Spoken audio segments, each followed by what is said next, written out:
నమస్తే. Welcome to prime nine analysis. Nellore Peddareddy ఎవరో తెలుసా? ఈ పేరు వినగానే అందరికీ బ్రహ్మానందం ఒక సినిమాలో చెప్పినటువంటి డైలాగ్, అలాగే ఆయన పండించినటువంటి కామెడీ అందరికీ గుర్తొస్తుంది. తాజాగా చూసుకుంటే నెల్లూరు పెద్దారెడ్డి అనే పేరుతో కిరాకార్పి పెట్టినటువంటి చేపల పులుసు అదేనండి. ఆయన పెట్టినటువంటి షాప్ మనకి గుర్తుకొస్తూ ఉంటుంది. సో అసలు ఎవరు ఈ నెల్లూరు పెద్దారెడ్డి అనేటటువంటి సందేహం అందరికీ కలిగే ఉంటుంది కదా. కాకపోతే ఈ నెల్లూరు పెద్దారెడ్డి అంటే ఎవరో కాదు, నెల్లూరులో రాజకీయంగా ప్రాబల్యం చూపుతూ ప్రజలకు సేవ చేస్తున్నటువంటి రెడ్లను పెద్దారెడ్డి కింద స్థానికులు వ్యవహరిస్తూ ఉంటారు. దేశవ్యాప్తంగా దేశ రాజకీయాల్లో, రాష్ట్ర రాజకీయాల్లో ఎంతోమంది రెడ్లు ఉన్నప్పటికీ కూడా కేవలం నెల్లూరులో మాత్రమే రెడ్లను, అంటే కీలకంగా వారికి సహాయం చేస్తూ తోడ్పాటును అందించేటటువంటి రెడ్లను పెద్దారెడ్డి అంటూ కూడా వ్యవహరిస్తూ ఉంటారు. ఆ రకంగా గతం నుంచి ఇప్పటి వరకు నెల్లూరులో ప్రాతినిధ్యం వహించి ప్రజలకు సేవ చేసినటువంటి రెడ్డి నాయకులంతా కూడా పెద్దారెడ్ల కిందే మనం చెప్పుకోవచ్చు.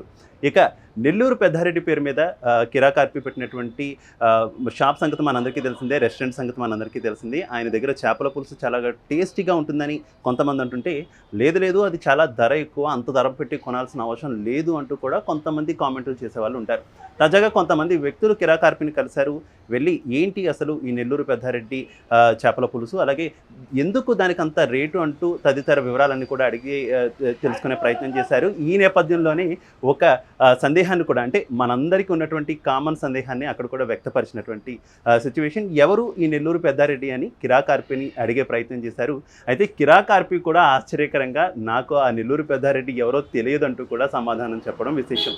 అందరూ సహజంగా నెల్లూరు పెద్దారెడ్డి అంటే ఎవరో ఒక వ్యక్తి అనుకుంటా, ఆ వ్యక్తి రాజకీయాల్లోనో దేంట్లో ఒక ప్రాబల్యం చూపించి ఉండుంటారు, లేదంటే ఒక పెద్ద ఫ్యాక్షన్ నాయకుడు అనేటటువంటి సందేహాలు వస్తూ ఉంటాయి. కాదండి, నెల్లూరు పెద్దారెడ్డి అంటే అక్కడ ఉన్నటువంటి రాజకీయాల్లో ప్రాబల్యం చూపించి ప్రజలకు సేవ చేసినటువంటి ప్రతి నాయకుడిని కూడా, అంటే రెడ్ల నాయకుడిని మాత్రం అక్కడ ఉన్నటువంటి స్థానిక ప్రజలంతా కూడా నెల్లూరు పెద్దారెడ్డి కింద వాళ్ళంతా కూడా పిలుచుకుంటూ ఉంటారు. ఇంకా కిరాకార్పి మరో విషయం కూడా చెప్పారు, ముఖ్యంగా నాగబాబు గురించి కూడా చెప్పారు. ఆయన జబర్దస్త్లో చేసినటువంటి ప్రముఖ కమెడియన్ అని మనకి తెలుసు. సో జబర్దస్త్ నుంచి ఆయన వచ్చేసారు. ఎప్పుడైతే నాగబాబు బయటకు వెళ్ళిపోయారో ఆ తర్వాత కిరాకార్పి కూడా బయటకు వచ్చేసారు. ఆ తర్వాత ఈ రెస్టారెంట్ పెట్టుకున్నటువంటి విషయం కూడా తెలుసు. నాగబాబు ఉంటే ఒక ప్రత్యేకంగా ఉండేది, కొంత డిఫరెంట్గా ఉండేది, చాలా బాగుండేది అంటూ కూడా ఆయన వ్యాఖ్యానించినటువంటి పరిస్థితి. ఓవరాల్గా చూసుకుంటే కిరాకార్పి చేసినటువంటి వ్యాఖ్యల వల్ల అయితే ఈ నెల్లూరు పెద్దారెడ్డి ఎవరు అనేటటువంటి సందేహం అందరికీ కూడా కలిగింది. సో ఇవాల్టి ఈ ప్రైమ్ నైన్ ఎనాలిసిస్లో దానికి సంబంధించి ఒక క్లారిటీ వచ్చిందని అయితే మేము అనుకుంటున్నాం. ఇది ఇవాల్టి prime nine analysis. Keep watching prime nine news.